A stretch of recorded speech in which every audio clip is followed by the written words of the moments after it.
Hai, Assalamualaikum dan selamat sejahtera. Hello semua. Bersama Cikgu Aisyah dalam kelas Matematik Tambahan tingkatan 4 KSSM. Kita dalam bab 5, subtopik 5.1 janjang aritmetik. Kita dah belajar apa itu sebutan pertama A, apa itu beza sepunya D, dan apa itu sebutan ke N, Tn. So hari ini nak bincang macam mana nak menggunakan rumus ataupun formula ni, formula Tn, apa kita nak gunakan, apa kegunaan dia, nak cari apa. Okey, dekat sini cikgu ada tuliskan, ini rumus dia, Tn sama dengan A tambah N tolak 1D. Kita dah cikgu dah tunjukkan macam mana dapat ni hari tu. So yang pertama, rumus ini boleh digunakan untuk mencari nilai Tn lah, of course kan, mencari nilai sebutan yang ke N. Sebutan yang keberapa dia nak? Katakan sebutan kelima. So, N tu ialah 5. Sebutan ke-5.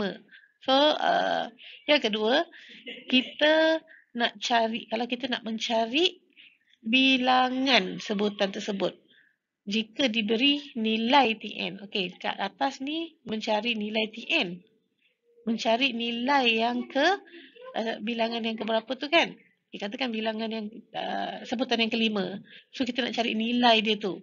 So sekarang kat sini nombor 2, kita ada nilai tu tapi kita tak tahu dia bilangan keberapa. Jadi itulah fungsi dia. Ya. Terbaliklah. Yang pertama cari nilai Tn, yang kedua nilai Tn kita ada tapi kita nak tahu N dia berapa. Yang ketiga nak cari A dan D pula. Nak cari Tn mesti tahu A dengan D. Tapi dekat nombor 3 ni kita nak cari A dan D. So macam mana kita tengok. Ini adalah yang pertama. Kita nak mencari nilai Tn. Nilai sebutan yang ke N. Ada dua contoh diberikan. A dan B. So kita bincang contoh A dulu. Cari sebutan ke-25. That means T25. T25 sebutan adalah T, term. 25. T25 bagi janjang aritmetik 13, 16, 19, 22. So, N adalah 25. Jadi, clue untuk menjawab soalan-soalan berbentuk begini, mesti kita ada A dan D. Cari A dan D terlebih dahulu. Bila soalan janjang saja, bila diberi janjang, cari A, cari D. Janjang aritmetik Okey, A ialah sebutan pertama. Terus ambil nilai sebutan pertama. A sama dengan 13. D ialah beza sepunya. Bermaksud satu nombor dalam janjang tu ditolakkan dengan nombor sebelumnya. Tidak boleh sebelum-sebelum. Mesti sebelum saja. So that means kalau 22 akan tolak dengan 19.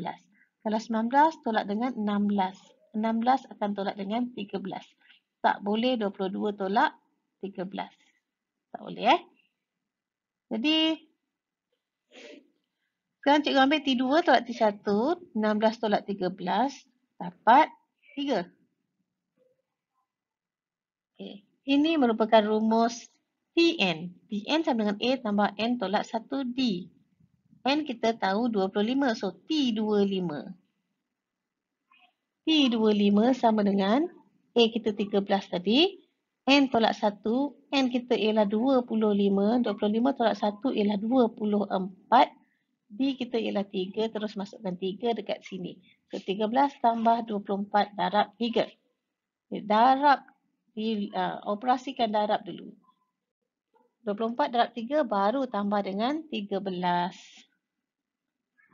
Kita akan dapat nilai T25 sama dengan 85. Okay, contoh yang B, cari sebutan ke-12. Sudah tahu kan kita ni T berapa? T12. Okay, lepas tu cari A kita terus ambil sebutan yang pertama. Dekat sini ada sebutan dalam M janjang kita ni. Ni oleh kerana dia dah mention, memang dia dah mention arithmetic, memang kita terus tahu dia adalah mempunyai beza sepunya. So tak payah nak risau lagi, memang kita akan tolakkan suatu nombor dengan nombor sebelumnya terus. Okay. Kat sini cikgu ambil biasa-biasa T2 tolak T1, 6M tolak 3M, kita akan dapat nilai 3M. Menggunakan rumus yang sama, of course sama. Ni tadi N12, so T12. A dia 3M, masukkan N tolak 1. N kita ialah apa tadi? N kita ialah 12. 12 tolak 1 ialah 11. D kita apa tadi? 3M. So 11 darab 3M. So 11 darab 3M ialah 33M. Jadi 3M tambah 33M. Itu dia. 3M tambah 33M, maka T ke-12 ialah 36M.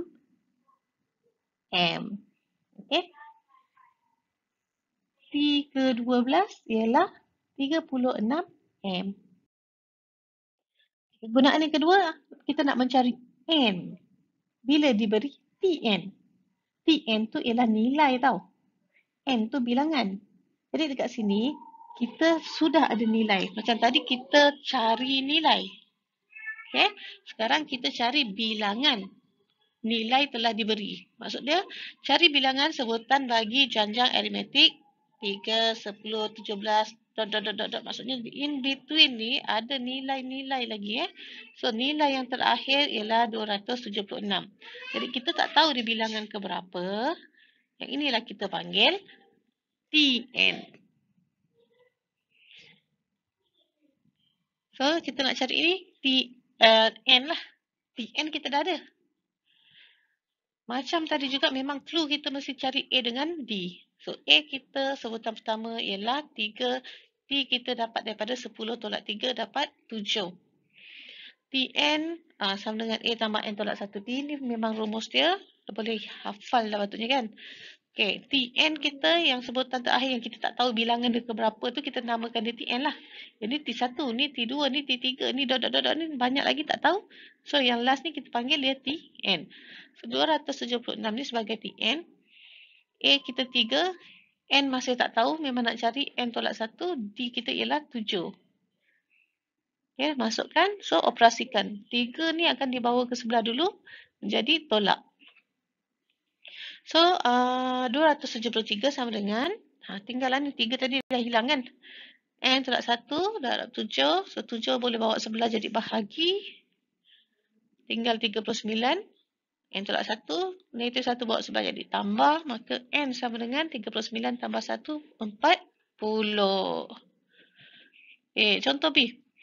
Cari bilangan sebutan. Sebutan tu N. Bilangan lah sebenarnya, bilangan sebutan ni N bagi janjang aritmetik negatif 2, 1, 4, 7, 40. T1, T2, T3, T4, T tak tahu berapa banyak lagi kat sini T. T terakhir ni tak tahu bilangan ke berapa. Tn. That means Tn kita ialah 40. Terus cari A dan D. A kita negatif 2, D kita 1 tolak negatif 2 ataupun 4 tolak 1. Yang nombor positif ni lebih mudah. Kalau ada yang confuse, 4 tolak 1 ialah 3, 7 tolak 4 ialah 3, 1 tolak negatif 2 ialah 1 tambah 2 sama dengan 3. Jadi Tn kita ialah 40, masukkan 40 dekat sini. A kita negatif 2, N tolak 1 sebab N memang tak tahu, kita memang sedang cari. D kita ialah 3. So, Tn 40, terus masukkan nilai A kita negatif 2, D kita ialah 3. Negatif 2 bawa sebelah menjadi positif 2, 42. So, 42 tinggalnya, 3 ni bawa ke sebelah jadi bahagi, 42 bahagi 3, dapat 14. So, negatif 1 bawa ke sebelah menjadi tambah, N sama dengan 15. Okay, kalau laju sangat boleh slowkan video. Boleh tengok ulang balik.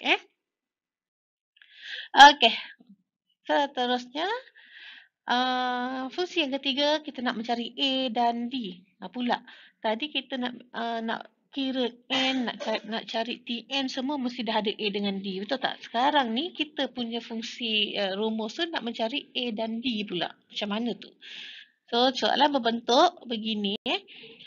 Sebutan kedua bagi suatu janjang aritmetik ialah -1. Dan sebutan ketujuh ialah 24. Cari sebutan pertama dan beza sepunya janjang itu. Okay, ini rumus kita. Sebutan kedua ialah T2. Okay, T2 terus kita tuliskan. T2 ialah -1. So, -1 sama dengan A tambah 2 tolak 1 ialah 1D. A dengan D memang tak tahu lagi. So, kita maintain kekal macam tu je. Seterusnya, ni sebutan ketujuh. So, T7 kita ialah 24. So, 24 sama dengan A tambah 7 tolak 1. N tolak 1. 7 tolak 1 ialah 6D. Okay. Ini. Ya, okay. Cari sebutan pertama dan beza sepunya itu kan. Sebutan pertama ialah A. Beza sepunya ialah D. Okay. Jadi kat sini dua maklumat yang kita keluarkan ni tadi. T2 dan T7 ini merupakan persamaan serentak. Jadi kita kena menyelesaikan dia menggunakan persamaan serentak supaya kita boleh mencari nilai A dan nilai D. Sekarang ni cikgu letak macam ni lah. Sebutan kedua dekat atas, sebutan pertama dekat bawah. Senang sikit sebab sebutan kedua lebih besar daripada yang pertama. So cikgu tolakkan sebab nak menghapuskan A lah. A dah sama, so kita hapuskan A. Tolakkan kedua-duanya, jadi A tolak A dah hapus, 6 tolak 5, D jadi 5D, 24 tolak -1 menjadi tambah. 24 tambah 1 ialah 25. Jadi 5 baru ke sebelah jadi bahagi D sama dengan 5. So kita dah dapat 5 dulu. Kita dapat beza sepunya terlebih dahulu. Okey, jadi selepas kita dapat D ni, kita boleh masukkan dalam mana-mana nilai persamaan pertama ataupun persamaan kedua. Tapi nak mudah, kita ambil persamaan yang pertama sebab dia lebih ringkas. A tambah D sama dengan -1. Betul tak? D kita 5. Jadi A tambah D sama dengan -1. Okey? A tambah D sama dengan -1. D dah ganti dengan 5 ni nilai dia. Jadi, boleh dapat A tak? 5 bawa sebelah jadi -5. Maka, A kita ialah -6. Okay. Bila ada diberi maklumat dua sebutan, so kita bolehlah mencari A dan D. Okey. Sekian dahulu untuk hari ini. Kegunaan ataupun macam mana kita nak manipulate rumus sebutan ke N bagi suatu janjang aritmetik. So, akan datang kita akan mengenali rumus hasil tambah untuk janjang aritmetik pula. Kita wakilkan rumus hasil tambah itu dengan S. Sebab S itu ialah sum. S stand for sum. S. Sum of. Okay. Hasil tambah. Ini adalah formula dia. Nanti kita akan berkenalan lebih lanjut bila kita bincangkan dalam video akan datang lah. Dia punya fungsi sama jugalah. Cari nilai Sn, cari nilai N bila diberi Sn. Macam tadi juga kan. Lepas tu cari nilai A dan D. Bila kita dah mahir gunakan rumus Tn tadi, rumus Sn pun tak menjadi masalah. Okey. Sampai sini dahulu.